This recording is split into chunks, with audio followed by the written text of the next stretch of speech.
Perkenalkan, nama saya Ulda Aprina Timbin, NIM 2160201. Dalam video ini memuat materi tentang analisis kasus persaingan usaha tidak sehat antara Netflix dan PT Telekomunikasi Seluler. Dosen pengampu Dr. Stinse Sidayang SH, MH. Materi muatan dalam video ini ada 4, yaitu yang pertama duduk permasalahan, yang kedua timeline kasus, yang ketiga pasal yang dilanggar, dan yang keempat rekomendasi. Duduk permasalahan, perkara ini berawal dari penelitian inisiatif terkait dengan temuan mengenai pemblokiran akses pelanggan sebagai jaringan yang dimiliki PT Telkomsel Indonesia dan PT Telekomunikasi Seluler dalam pengaksesan konten Netflix sejak tahun 2016 hingga akhir 2018.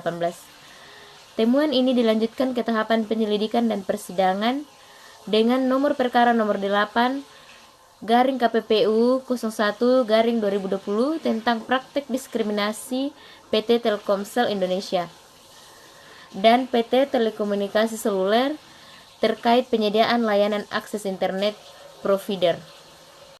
Timeline kasusnya yaitu adanya ditemukan pemblokiran akses pelanggan, kemudian dilanjutkan ke penyelidikan dan persidangan. Dalam penyelidikan dan persidangan didapatkan PT Telekomunikasi Seluler tidak terbukti secara sah melanggar pasal 19 huruf D Undang-Undang Nomor 5 Tahun 1999.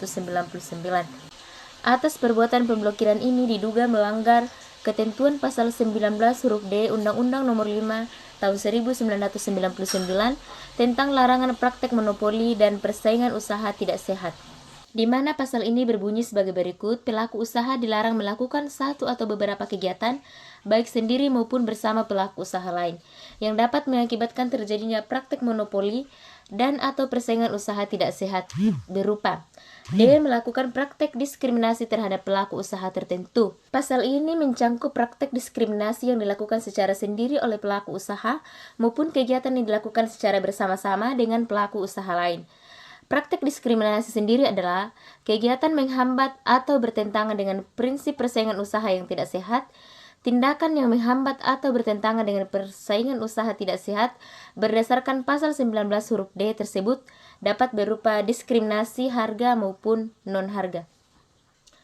Berawal dari penelitian inisiatif terkait dengan temuan mengenai pemblokiran akses pelanggan berbagai jaringan yang dimiliki PT Telkomsel Indonesia dan PT Telekomunikasi Seluler dalam pengaksesan konten Netflix sejak tahun 2016 hingga akhir 2018.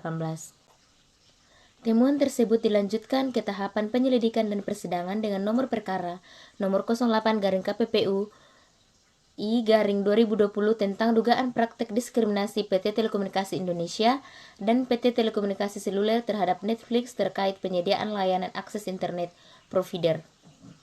Yang berdasarkan penyelidikan dan persidangan tersebut, disimpulkan telah terjadi perlakuan berbeda atau diskriminasi antara Netflix dengan penyedia subscription based on demand. Meskipun telah ditemukan adanya diskriminasi, Majelis Komisi menemukan bahwa pemblokiran tersebut tidak mengakibatkan terjadinya persaingan usaha tidak sehat karena tidak menimbulkan kerugian dari pihak Netflix.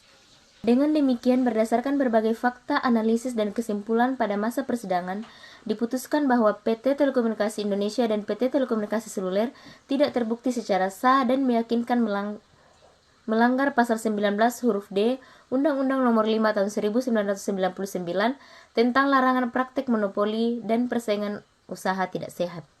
Berdasarkan putusan tersebut, Ketua Komisi memberi rekomendasi, regulasi atau peraturan mengenai over the top yang antara lain meliputi yang pertama, advertising based video on demand, yang kedua, transactional video on demand, yang ketiga, subscription based video on demand. Mengingat sehingga saat ini belum ada aturan mengenai over the top, padahal telah menggunakan infrastruktur jaringan Internet Service Provider atau ISP yang telah tumbuh secara signifikan, termasuk dalamnya mengenai aturan pemblokiran situs internet yang bermuatan negatif serta memuat aturan terkait hal-hal yang harus dipatuhi dalam kerjasama antara pelaku usaha, karena selain terkait dengan aspek privat atau business to business, terdapat juga akses publik.